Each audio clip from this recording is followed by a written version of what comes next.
ګرانو کتونکو السلام علیکم. مینوالو څنګه تاسو ښه ټیک ټاک خیریت دی؟ سلام ملګرو، د زرغون کلیک یوټیوب چینل ته ښه راغلاست. ملګرو، دلته به تاسو له هغو خبرو خبر شئ چې هیڅ به مو په فکر کې نه وي. موږ په داسې خلکو باندې زرغون کلیک کوو چې هغه به ستاسو په فکر ډېر ښه انسانان وي. دا ځل زموږ کلیک په نازیه اقبال باندې دی. تاسو به خبر وایئ چې څه موده وړاندې نازیه اقبال په 2 لوڼو باندې خپل ماما جنسي تیری کړی و او ماما یې هم نیول شوی، خو تر اوسه یې معلومات نه کېږي چې هغه ګناهګار یا بې ګناه دی. خو له دې به نه وای خبر چې 14 کلنۍ کې په نازیه اقبال باندې څه شوي. له هغې به مو اوس خبر کړو، خو د هغې مخکې دغه کوچنی کلیپ وګورئ.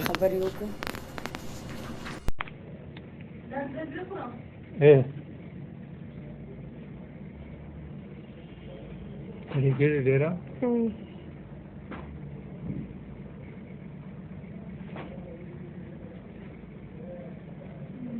سر ولګول سر د څنګه لګي ورته څه دا وانه د سره تامبوله کوي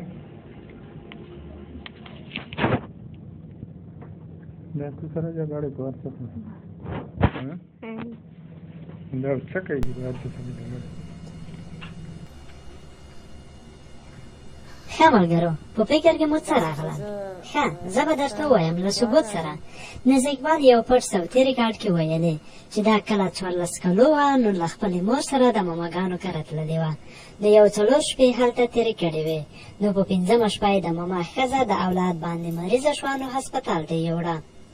نو کور کې یو ماما هم ورسره پاتې و چې نوم یې رضوان علي یاد کړو. چې کله نیمه شپه شوه هغه زما کټ ته راغی، اول یې توپنچه زما پر سر کېښوده، وروسته یې ویل چې کور کې هېڅوک نشته، که څه هغه څه دې وکړل په سر دې ولم او کورنۍ غړو ته به ووایم چې غله راغلی و.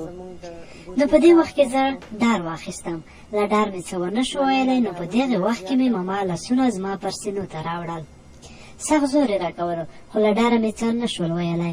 وروسته یې کمیس رانه وباسلو، زما پر سینو یې خوله کېښوده. اول سر یې خوند نه کولو، وروسته یې چې زما سینو پر سر کله ژبه تېره کړه عجیب شان خوند یې کولو، خو وروسته یې خوند په عذاب را بدل کړ. هغه ځکه چې زما څخه یې پرتوګ وباسلو او دغه کوټه کې زما د بې بې شیرینې مښلو سخت خوند راکولو. وروسته زما د دغې سخته اوبه وکړه چې یو ناڅاپه یې زور ور باندې وکړ، نو له خولې مې د درد له امله چیغه کړه. ماما وویل چې چوپ شه، خو سخت درد و. هغې شپې زما تر مرګه به دغه بېکاره شپه بېکاره وي. اخر کې ویل نازیه اقبال په خپلو خبرو کې چې ګورئ په هېڅ اعتبار ونه کړئ، دنیا ټوله فریب خوړلې ده. او ویل هغې ماما ورسره 9 وارې دا کار کړی. او نازیه اقبال وویل کله مې چې واده وکړو بیا هم راسره ماما 2 ځلې دا غلط کار وکړو، او اوس زه د ماماګانو کور ته نه ځم او له لوڼو سره مې هم دا کار وشو. نو ملګرو، دا خبرې نازیه اقبال په خپله خوله کړې، ثبوت یې هم شته.